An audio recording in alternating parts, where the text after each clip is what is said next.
Hi, and welcome to the third video of building a side project in public. So in the last edition, we learned that we had to do a rebranding of the project to actually give it a more professional touch and to avoid any potential problems with existing brands. So the new name and new brand for the project is Mate. And we learned that we have to improve some of the workflow in order to have more people meet in circles of three in Berlin. One thing I talked about in the previous video was the overall, let's say, visual representation of the side project. So I improved on that side as well. As you can see on the new design website, which I still did with the site builder card, it improved, I would say, dramatically from the last version. Surprisingly, most people are coming on desktop. I think I need to check, but it's about 60% are using the site on desktop, which I actually thought would be the other way around. So there would be more mobile users instead of desktop users. But as for now, that's the way it is. I mean, let's see what's changing on this side. Another thing I thought about was the primary customer of Mate. Like in the article, I'm referring to it as the primary Mate persona. So defining a persona, I think, has a few advantages. One of which is that you have a better time thinking from a customer-centric perspective, meaning that you try to come up with a fake or hopefully real person, and the attributes of this person make it easier for you to tailor your product for such a person. I mean, of course, I defined this persona sitting, let's say, on my desk in front of my computer and thinking about the person that I eventually want to target. But at this point, these are only assumptions. And those assumptions need to be validated or invalidated. And this can only be done if I get in touch with real people, like getting out of the building and actually meeting people and talking to people. So as of now, this is an assumption, the primary persona that you can find in the article. But soon we're gonna find out if it makes sense or not.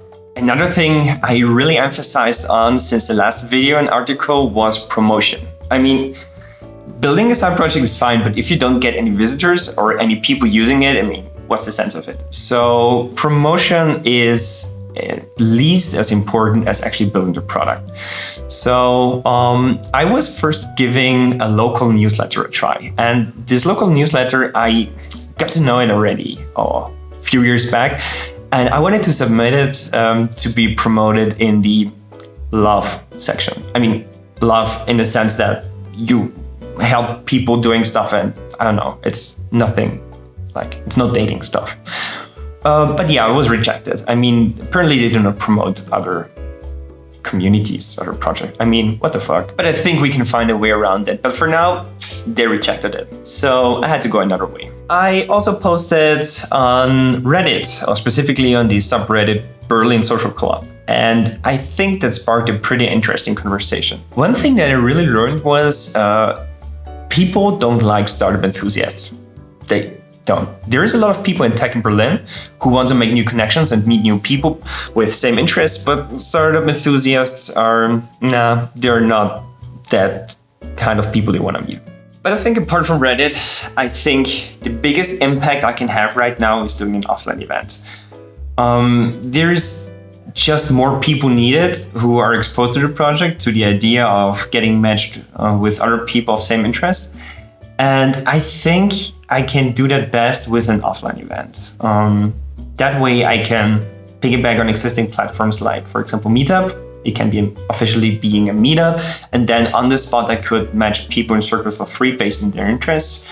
And another cool thing about offline events is that you get immediate feedback from people who are there on site. So earlier I was talking about the persona I created. But I mean, what is a persona worth if you don't talk to people and understand if it makes sense or not? So that would be both a great opportunity to promote Mate, but also talking to people and understanding their motivations to join such a meetup or such an event where people can get matched and meet new like-minded people.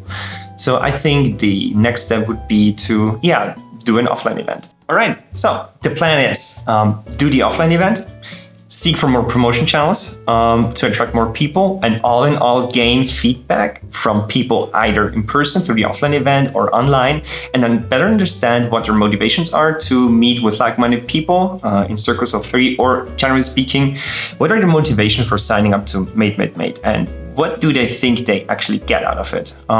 Cool. So with that being said, I'm looking forward to the next video, and see you then. Oh, by the way, if there is anything you want to tell me in terms of feedback or suggestions or your opinion, tweet to me or drop me an email. I'm reading every tweet and replying to every email. Just go ahead, let me know your thoughts.